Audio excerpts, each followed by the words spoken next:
ساتھ میں ہوں سمن نصیر، میں ہوں ماہا عبید اللہ۔ شامل کریں گے ہیڈ لائنز۔ پاکستان، ترکیہ اور آذربائیجان تین بھائی یکجان۔ آستانہ میں سافریکی اجلاس، وزیر اعظم شہباز شریف، صدر طیب اردگان اور صدر الہام علیوف کی ملاقات۔ پائیدار معاشی ترقی کے لیے علاقائی تعاون کے فروغ پر بات چیت، باہمی تجارت بڑھانے سمیت دیگر امور پر بھی گفتگو۔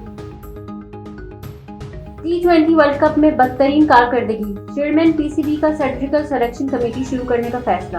کہا سلیکشن میں غلط فیصلوں کے ذمہ داروں کا احتساب ہوگا، کون رہے گا کون نہیں جلد پتہ چل جائے گا۔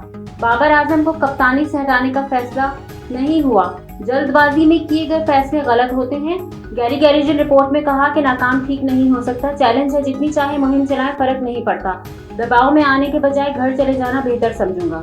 سینٹرل کانٹریکٹر کا پوسٹ مارٹم ہوگا، کھلاڑیوں کے تمام فٹنس ٹیسٹ دینا ہوں گے۔ انٹرنیشنل کرکٹرز کو بھی ڈومیسٹک کرکٹ کھیلنا ہوگا۔ حارث رؤف سے بدتمیزی کرنے والوں کے خلاف معاملہ FIA دیکھ رہا ہے۔ الیکشن ٹربیونلز کی تشکیل سے متعلق لاہور ہائی کورٹ کے فیصلے کے خلاف اپیل کی سماعت۔ PTI وکیل کا چیف جسٹس قاضی فیض نثار پر اعتراض، بینچ سے الگ ہونے کی استدعا۔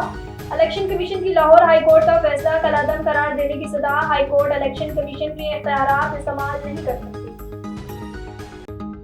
4 ماہ میں کسی RPO، DPO اور SHO کی سفارش نہیں کی۔ رکن اسمبلی کے کہنے پر پولیس افسران نہیں لگائے، میرٹ کے لیے سب کو ناراض کیا، وزیر اعلیٰ مریم نواز۔ پولیس افسران سے گفتگو، عوام میں احتساب تحفظ اجاگر کرنے کے لیے پیٹرولنگ بڑھانے کی ہدایات۔ پیر صوبائی چیک پوسٹوں پر اچھی ساکن پولیس اہلکاروں کے تعین کر دینے کے لیے غیر معمولی کارکردگی دکھانے پر نمبرز ملیں گے، پورا نہ کرنے پر نمبر کاٹ لیے جائیں گے۔ مزید خبروں اور اپڈیٹس کے لیے دیکھتے رہیے A1 TV۔ A1 TV، سب پہ نظر، اندر کی خبر۔